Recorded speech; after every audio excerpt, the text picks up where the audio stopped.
พอบ้านบ่น้ำเลย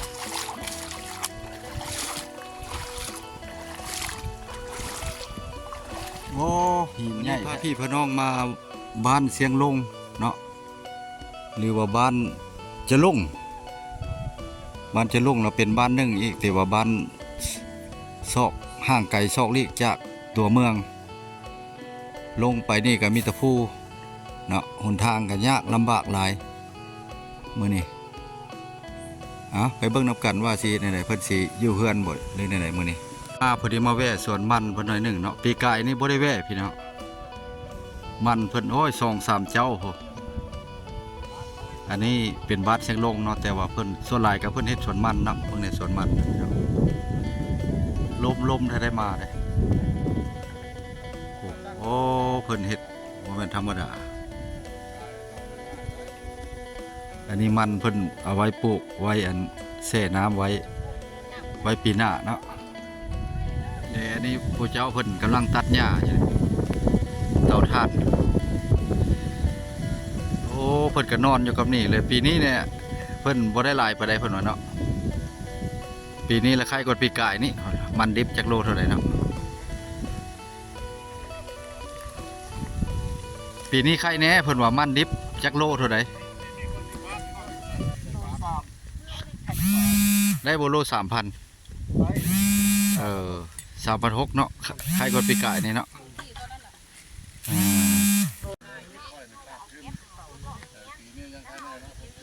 ควัดจักเทื่อละไอ้เตาถ่านฮะควัด2 เทื่อละโอ้อย่าไปไกลเลยนะจะได้ไปตกเตาถ่านคือในบ้านนายนิยมเห็นมาเขาลงเฟซนะตกแล้วจลุบลงหันเลยตุคงทางเข้าแบบนี้โอ้นอนอยู่นี้ป่ะสูงแล้วท่วมหัวหมดแล้วนอนพอมันกามันแล้วเราเข้าเมื่อเนาะโอ้กินง่ายแล้วบ่เนี่ย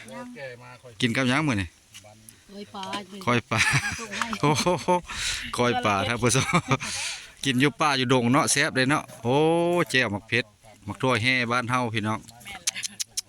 นี่หมักเผ็ดโอ้อันนี้หมักทั่วแห่เนาะภาษาไทยจักสิเว้ามากอย่างนี้หมักทั่วแห่แซ่บได้พี่น้องแจ่วป่าสิละชีวิตอยู่ป่ากับม่วนไปนึงพี่น้องดังไฟยากอย่างกับปิ้งกินนี่ทางเฮาสิไปแล้วพุ่นละตีนผู้ด้วยนั้นล่ะท่านผู้ชมเนาะโหลงคอยเบื้องสั้นเท่าไรนี่ผู้บ่เคยมาเนี่ยบ่กล้าลงได้นี่สั้นได้นี่รถใหญ่ในไส้เล็กนึ่งขึ้นหรือว่าติดโลรถนักอะไรก็บ่ขึ้นเด้อไปนี่จะมีขัวข้ามนี่ทางลงก็ลำบาก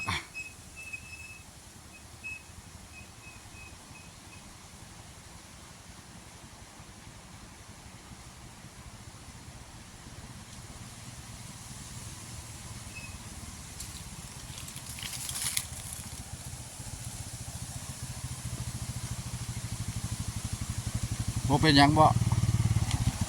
ธรรมดาเนาะ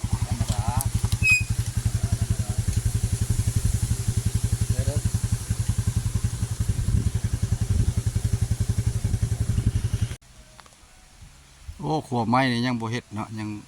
ขัวไม้ธรรมดาคือเก่ายังบ่ได้เฮ็ดเพิ่นยังบ่ได้เฮ็ดปิดขัวนี่ก็แม่นละบ้านเพิ่นเนาะอันนี้เป็นบ้านเสียงลงหรือว่าบ้านกงสีขัวตัวนี้นะสภาพขัวนี่ก็เก่าแก่หึงแล้วเพราะว่าก็ทนเติบได้ไม้อันนี้เพราะว่ามันเป็นไม้เนื้อแข็งเนาะ10 กว่าปีนี่ได้ละ10 กว่าปีเนาะความจริงเพื่อก็จะได้อยู่ขัวดินเนาะแต่ว่ามันบ่ทันมีงบเนาะตัวนั้นก็เป็นเสาซีเมนต์เสาดินเทแต่ว่าไม้นี่บางปีเพื่อเขาได้เปลี่ยนเนาะพาเดี๋ยวเรื่อยเปลี่ยนแต่ว่ารถขึ้นได้แต่มอเตอร์ไซค์หรือว่ารถจักรเด้อรถไถก็บ่ได้มีความสามารถให้ไต่เพราะว่าลงไต่พุ่นรถไถหรือรถกระบะก็ลงพุ่นละถ้าว่าปานน้ำไว้ในสงกรานต์ในคนมาลิ้นครับพอวิวทัศน์ในงามอยู่ท่านผู้ชมวิวทัศน์ในคักอยู่ไปด้านใต้ก็โย่เลิกเติบได้นี่เนาะมันแดดเด้อ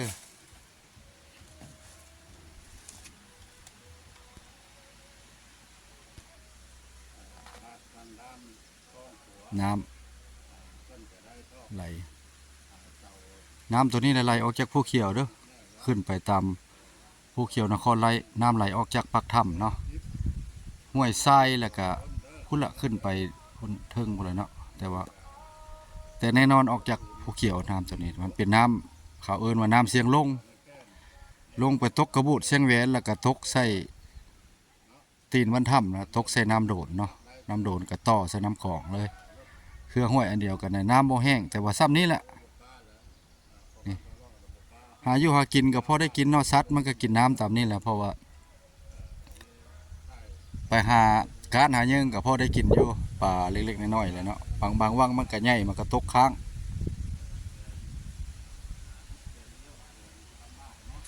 โอ้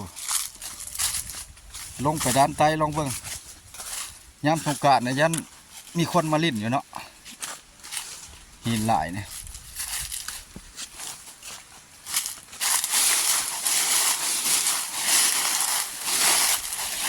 โอ้คือเนี่ยไปส่องหลาย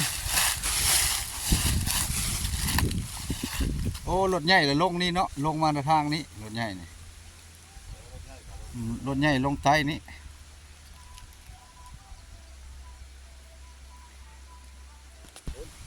รถใหญ่แล้วเพิ่นลงนี่เพิ่นขึ้นเทิงพุทธเพราะว่ารถหนักเพิ่นบ่ให้ขึ้นเด้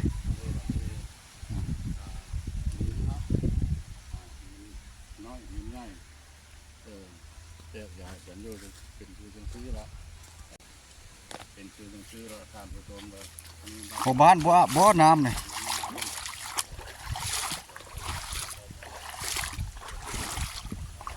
โอ้หินใหญ่แท้เป็นตะอนซ่อนแท้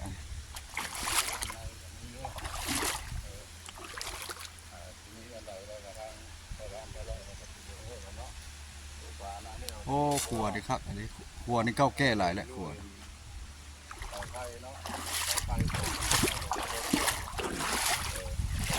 พอบ้านว่าแม่น้ำนี่อาบน้ำนี่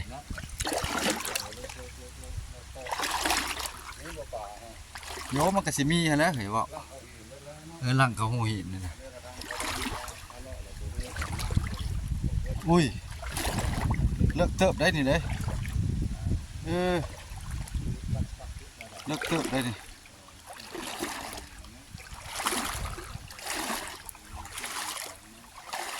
เลิกเติบอันนี้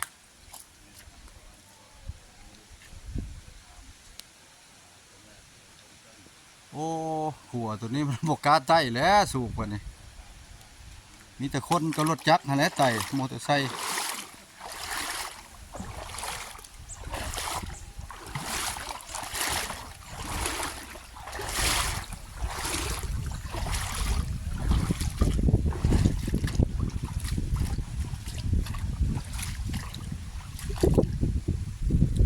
เนี่ยไปด้านนี้ก็โยกแต่ยานได้นี่นะ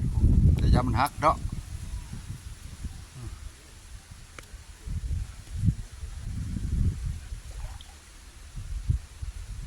แต่ยานมันหักว่า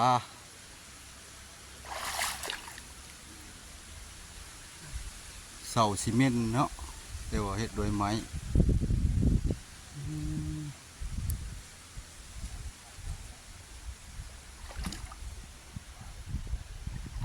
เงาสำเร็จว่าห่วยนี่เบิ่งเลาะห่วยนี่ก็มาการก็ขึ้นช่องสีได้นะ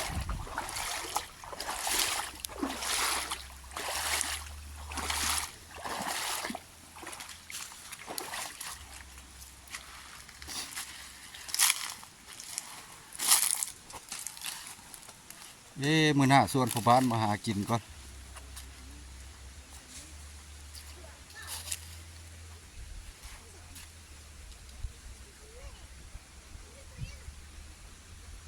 ไม่ยังฮะ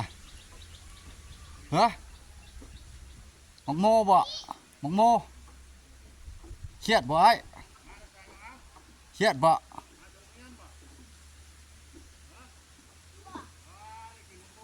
ได้กินมังโมเนาะ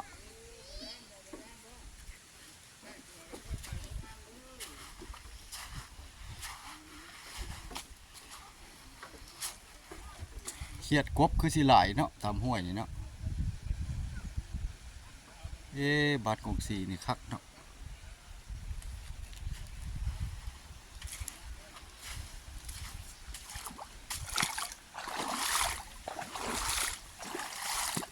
วิดีโอนี้ก็มาบ้านกงสีเนาะแล้วก็มาเบิ่งสวนมันก็สิได้ขอปิดวิดีโอนี้ไว้เพียงส่ำนี้ท่านผู้ชมเพราะว่าสิเข้าไปบ้านกงสีนี้แต่ว่าสิต่อใส่ MP2 เนาะสาก2ติดตามคลิปติดตามเดี๋ยวไว้เนาะทางซองบ่อแปลงบรรณาเป็นกำลังจิตกำลังใจเฮ็ดคลิปต่อไปพี่น้องแต่ว่าคลิปใดบ่มีเนื้อหาสาระก็ขอโทษขออภัยเนาะเพราะว่าบ้านหลังเทื่อบ่ได้ไปหลังเทื่อสิไปเวียกเฮือนเวียกซ่านผู้เจ้าเนาะไปหาอยู่หากินเนาะหรือว่าหาลัวหาพื้นก็ได้ถ่ายให้พี่ให้น้องเบิ่งคลิปใดบ่มีเนื้อหาสาระปานใดก็ขอโทษขออภัยนะพ่อนะแม่นะพี่นะน้องเนาะเพราะว่าทางซองบ่อแปลงบรรณานี่ก็มักด้านนี้เนาะ